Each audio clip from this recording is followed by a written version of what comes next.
Salut tout le monde, nous voilà sur une nouvelle vidéo. Aujourd'hui, on va voir, comme vous le voyez au niveau du titre, comment on peut redimensionner une image. Redimensionner une image parce que vous avez par exemple une image qui est vraiment de qualité et qui est conforme à ce que vous voulez faire, mais qu'il est trop grand, non, excusez-moi, qu'elle est trop grande ou bien qu'elle est trop petite pour ce que vous voulez faire. Donc, il est idéal de redimensionner l'image en fonction de votre besoin, c'est-à-dire en fonction du format exact dont vous voulez le faire. Donc, sans plus tarder, on va aller sur Photoshop. Je vais vous montrer quelle est la méthode pour le faire. On y va. Une fois sur Photoshop, vous allez sur Fichier, sur Ouvrir, pour ouvrir l'image dont on veut redimensionner. Une fois là, maintenant, j'ai choisi cette image-là pour notre vidéo. C'est juste un exemple. Allez sur Ouvrir. Maintenant, on est là, notre image est là. La première méthode que je conçois, en tout cas plus simple, c'est d'aller au niveau de l'image et de taille de l'image. Maintenant, là, on peut diminuer notre largeur et c'est Photoshop qui nous donne exactement la hauteur.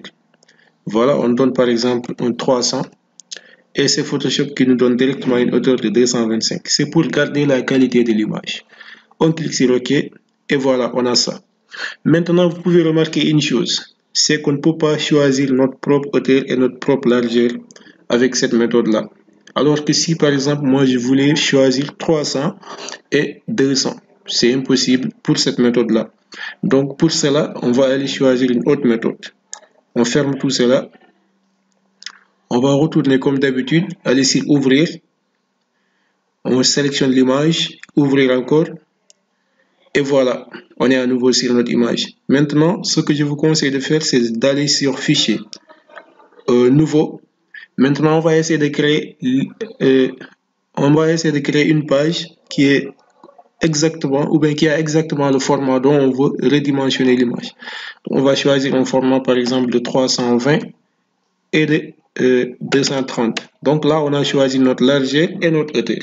Donc, c'est à nous maintenant, c'est notre propre format, si je peux dire ainsi. On y va sur OK.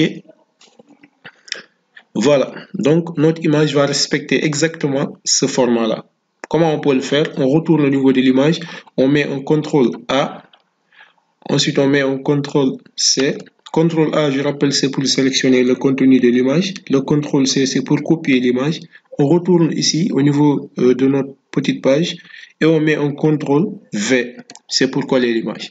Voilà, donc on peut remarquer ici que l'image de départ a occupé la page. Elle a occupé la page, mais pas comme on le veut, c'est-à-dire d'une manière aléatoire, on peut dire.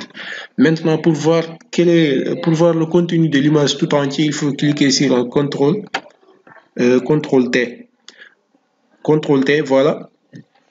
On peut mettre un CTRL moins pour un peu dézoomer la chose pour qu'on puisse voir le contenu tout entier. Voilà. On peut voir que la partie qu'on avait réservée ne contient que cette contenu-là de l'image.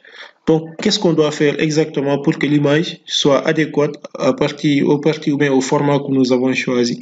Il faut cliquer d'abord sur Shift, ensuite mettre le point de la souris juste au périphérique ou bien à l'extrémité et glisser la chose, glisser ça, glisser jusqu'ici. Maintenant, arrivé jusqu'ici, on peut par exemple zoomer. On peut zoomer pour voir exactement. Voilà. Maintenant, on peut continuer encore avec notre Shift et glissement. Donc, on glisse. Et voilà. Maintenant, arrivé ici, on va voir qu'il y a quelque part où ça ne va pas. Donc, on est obligé de retourner jusqu'à que ça couvre toute la partie. Voilà, c'est bon.